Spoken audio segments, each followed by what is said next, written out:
Hey y'all, I'm Bryson Johnson. I am Louisiana FFA State Parliamentarian, and we are speaking with Mr. McClure, current or past FFA National Secretary and current Executive Director of the Leadership Initiative at Texas A&M. Would you like to introduce yourself a little bit, Mr. McClure? I mean, this is all in your hands, Bryson. It's good. Yes, sir. It's good to meet you. Thank you so much for giving me the opportunity to visit with you guys, and let's have at it.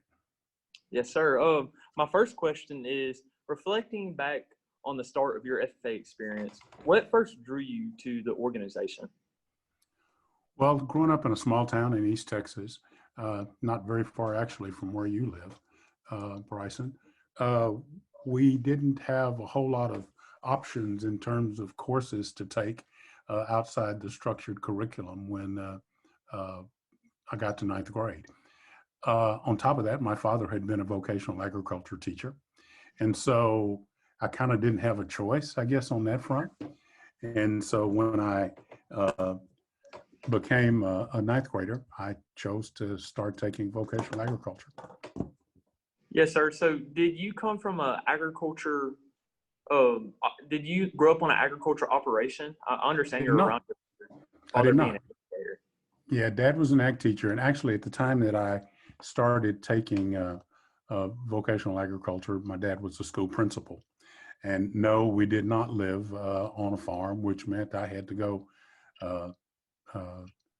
find land to rent so that, or to lease that is, so that I could have a project to go along with my agricultural experience. And in that regard, I decided to raise cattle.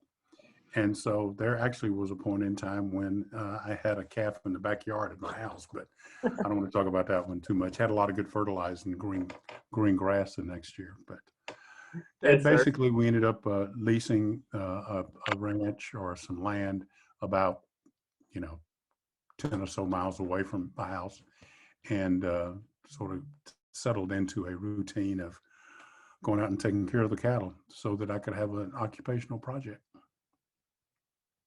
Yes, sir. That's awesome. So you were a chapter officer, a state officer, and then a national officer? That is true. You actually skipped one. We also have, well, actually we have, of course, chapter officers, but then the chapters in Texas fold into districts. So I was a district officer, and the districts fall into areas, which are larger, say, counties of about 10 or 15 counties into an area, maybe a little bit larger in some instances, and then area office before becoming a state officer. Yes, sir. So you've had your share of FFA experiences and FFA events. So looking back, what is your favorite FFA memory? Well, there were so many fond memories. I mean, it's a really cool memory to be elected by your peers to serve in leadership roles. I had been fortunate enough in all of those subdivisions of the FFA to have been elected to serve as president. So I had leadership responsibilities that I had shouldered starting when I was, I guess, or at least outside the chapter, starting at about the 10th grade. And so then to be elected state FFA president was a tremendous honor in the state of Texas. And that resulted in my having the chance to, in Texas back then, the state FFA president was always after his high school year, because we didn't run until you had graduated from high school. And you took off a year from school, from college, and actually traveled all throughout the state and visited a number of FFA chapters and high schools and other organizations throughout the state. So I was probably on the road traveling maybe 275 to 300 days out of the year. So it was a constant nonstop time, sometimes given as many as 5 presentations in a day, sometimes not. But I got the chance then to meet FFA members all throughout the state of Texas. And all of those were, as a general rule, really wonderful experiences for me as an 18-year-old at the time. And then I started college the next year and had to drop out again when I was elected national officer. So that was to travel again for a year all across the country. Again, having wonderful experiences, getting to know FFA members, having the opportunity to learn from them, grow from them, and to serve along with a team of individuals, at that time, all guys, who became rather close-knit. And so that is, and with relationships that still remain today. We got the chance to have at our convention, our national convention, President Ford came to speak at our convention. And so having him to come appear at our convention, which got us on, national television, was a really unique experience, particularly since we intentionally asked the Vice President Ford, we asked him when he was vice president to come speak, because we didn't want to have the hassles of having huge Secret Service of having a president there. Well, it turns out that by the time the convention rolled around, the vice president had become president of the United States, and he loved the FFA because he'd been a Michigan guy, congressman for a long time. And because of his affection for the FFA, he stuck by his commitment to us. And so we made national TV back in October of '74. So with the COVID year, me and my team, we're just now being able to do in-person events with members. So I can totally relate to you. That it's awesome being able to travel around the state and visit different chapters. The first half of our year was completely virtual. We didn't meet each other. We were elected in July, so we didn't meet each other until November. Okay. So it's been different, but I can totally relate to you and that being your favorite experience. So whenever you served our organization as a member, as a state officer, as an area officer and district officer, and ultimately as the first Black national officer for our organization, I understand that the scope of FFA was completely different and the diversity is not what it is today. So did you have any struggles while you were doing so? And if so, how did you accomplish those to reach your goals? Well, first of all, I didn't have any struggles, or if I had struggles, I didn't know that I had them. Prior to the, I guess in 1965 or so, there had been two vocational agriculture organizations in the country. One was the Future Farmers of America, and the other one was the New Farmers of America. And the New Farmers of America were basically where all the Black kids attended and in segregated schools at that point in time. And as a result of civil rights and voting rights and various and sundry civil rights related activities that took place in the mid 60s, the schools began to integrate. And as a result of that integration, the question arose as to what to do with an organization that supports vocational agriculture as vocational ag was constructed at the time. So the NFA, the New Farmers of America, was merged into, they basically disappeared. And everybody in the New Farmers of America became members of the Future Farmers of America. And 8 years later was when I was elected national secretary. The interesting thing that was taking place at that time was that the organization was changing.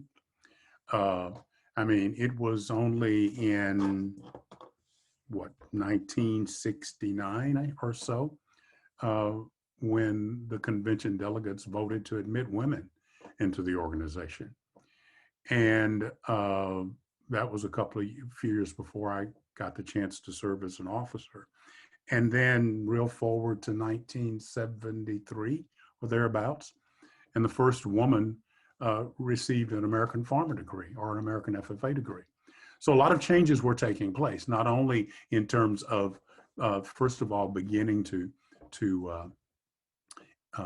integrate women into the organization, but in addition to integrating women, the integration was much more direct in terms of Blacks being in what had been the previously all-white FFA organization. So these changes were taking place because of what was happening in education, not so much because the FFA, was trying to figure out how to be diverse.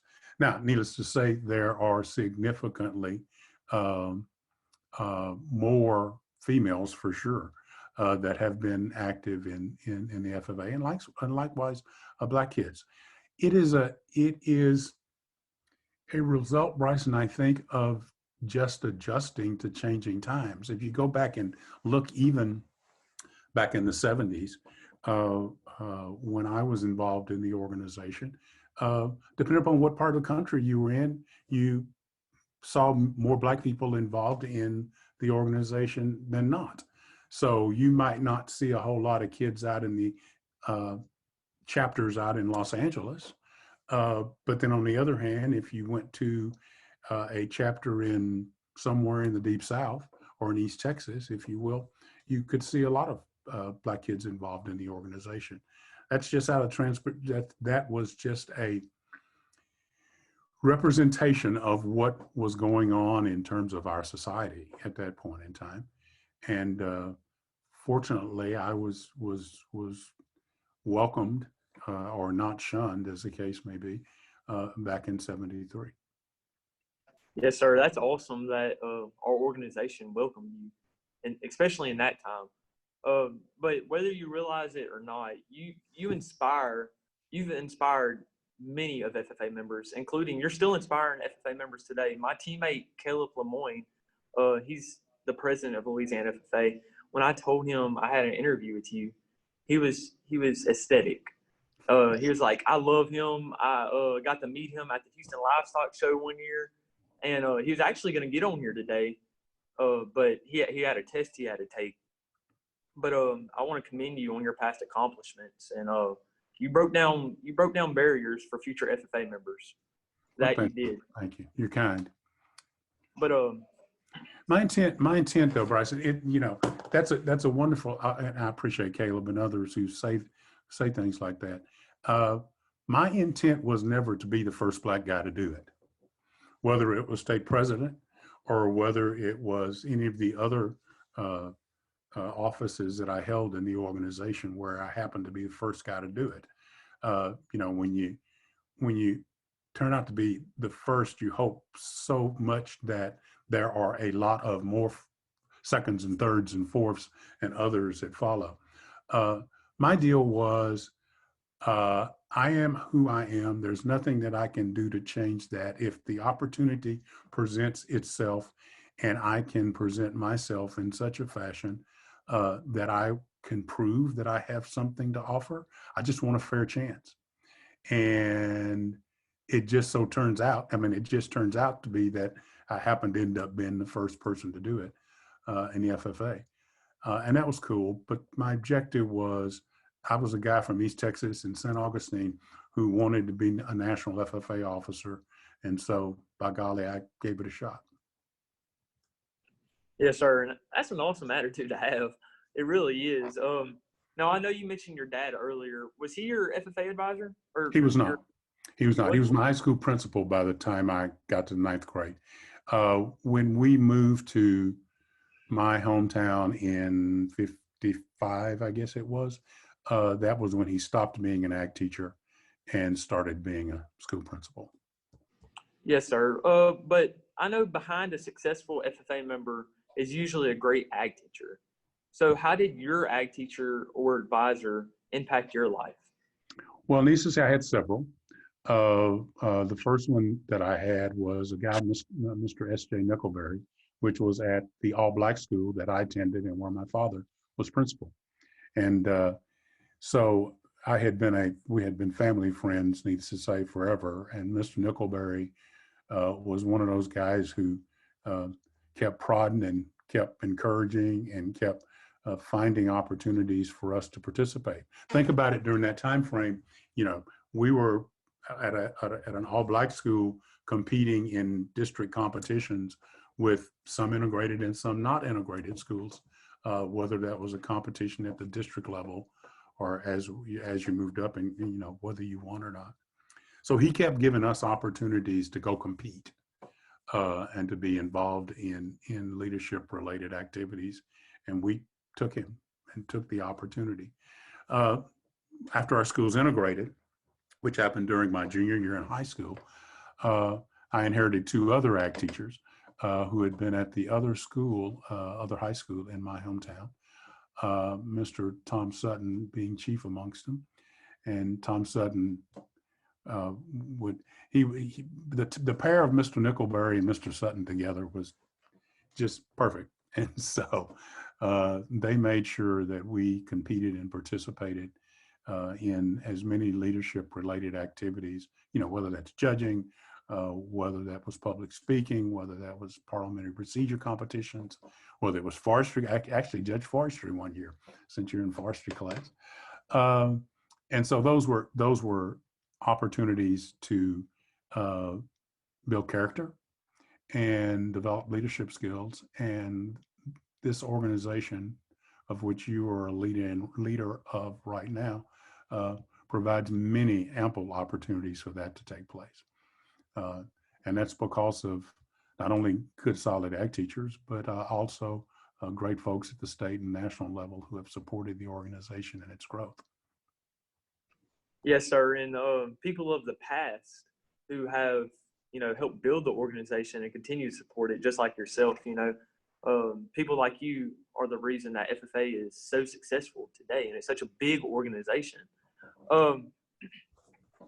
Now, I understand you've been around the block when it comes to public administration and serving for your communities and for the country. You worked for President Ford, President Reagan, and President Bush, if I'm getting that right? You got that right. You did some good homework there. Yes, I don't know about whether I like the around the block reference, but okay, we'll take it. I'm sorry. I've been around the block because I'm old. Anyway, older than you are. That's the reason. Let me tell you how I ended up working for President Ford. As I indicated to you, we met him, the six of us national officers met him when he was vice president in January of 74.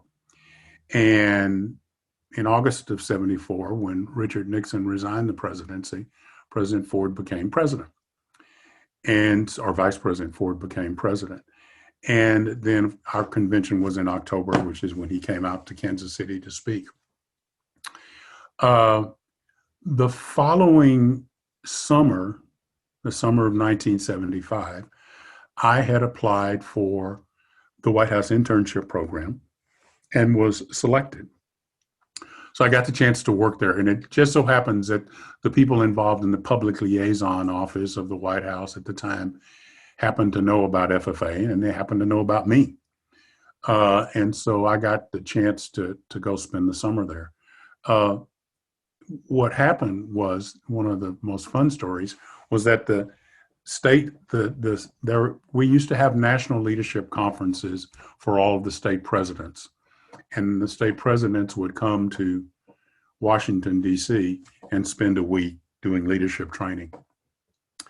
And most of the times, the FFA managed to figure out a way to meet or go see and visit whoever the sitting president of the United States was at the time. So true to course, the FFA kids were coming to be in the Rose Garden and to have an address from President Ford from the Rose Garden. And, needless to say, everybody was excited and stuff. I was excited because, needless to say, I was going to get to see the national officers whom I knew, because they were just, a year behind me, and get the chance as well to see a lot of Blue Jackets in the Rose Garden. The night before the president was to speak, I got a phone call from the woman who ran public liaison, and she said, "Fred, I need you to take a look at this speech that the president is supposed to give to the FFA tomorrow." I said, "Okay." She goes, "Because I really don't think it's very good. Would you redo it?" So I ended up redoing the president's speech and giving her my comments and, giving him the good old cool things he needed to tell FFA officers, rather than some of the stuff that they had put in the speech. And the next day, I got to stand at the back of the Rose Garden and listen to the president utter words that I had just written the night before, words designed to inspire FFA officers to, do their thing. So that was a pretty cool experience. And that was, one could say that came from my public speaking participation when I was a competing in FFA. One could say that it came from my opportunities to run across the state, around the state and around the nation, representing our organization and developing skill sets in that regard. I'd like to think so. And that summer was when I sort of made the decision that it might be kind of cool to go around the block, if you will, and see if I could have other opportunities to impact public policy in agriculture and in other areas once I kind of got my undergraduate degree and started looking for a job. Yes, sir. So I understand, did you attend Texas A&M? I did attend Texas A&M, graduated from Texas A&M. And when I left Texas A&M, I went to work for a United States Senator from Texas named John Tower. And the only reason I knew John Tower was because when I was state president and went to Washington for that conference that I just told you about for state presidents, everybody was sent off to go meet your congressman and meet your senator. And on that day, in 1973, when I was, 1972, excuse me, when I was state president, I met John Tower, and 5 years later, I went to work for him. That's awesome. Doing ag work. Yes, sir. I actually participated in that this year. It was State Officer Summit is what they call it today. I actually participated in that. It was virtual though. Yeah. So it was still pretty cool. I still got to meet my congressman virtually. Oh, cool. But, good. Yes, sir. But yeah.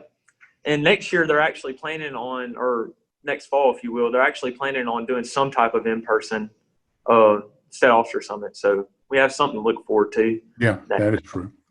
You know, one of the downsides to this not being able to meet people in person as a result of the COVID pandemic has been the upside, which is that by kind of figuring out how to do stuff virtually, there are opportunities to at least get to see somebody on a screen and talk to them, and more people can participate as a result in events that normally might be confined because of costs and because of travel. I've been really pretty lucky this fall. This fall and spring, I've been able to participate in like book launches of books written by friends of mine who in the Washington, D.C. world that I would never have been able to go to the virtual book party because it'd be kind of expensive to make a trip to D.C. just to go hang out and see a book. So, but because of that, I've been able to reconnect with a lot of old friends from that world. And it's all because it's virtual. I'm growing weary of it, but it's all because it's virtual. Yes, sir. I mean, if this interview was 5 years ago, I would have to get approval from the LSU Ag Center, and I would have to drive to Texas A&M to meet with you, which it would have been cool to be able to shake your hand and give you my business card. But, you know, that takes up a lot of time and a lot of expenses. So, learning Zoom and this and that, it's going to better equip us to be more. We can be in two places at one time, pretty much. Yeah. Sounds kind of cool. I got one more question for you. Hey. And do you have any advice for any FFA members watching this video in the future, whether it's FFA related or just for their future career? Well, advice would be, not unlike what I sort of mentioned earlier. Seek out opportunities to better yourself and to be the very best that you can be once you make a decision to start on a course. And never sell yourself short. Always stretch yourself to try to be a little bit better.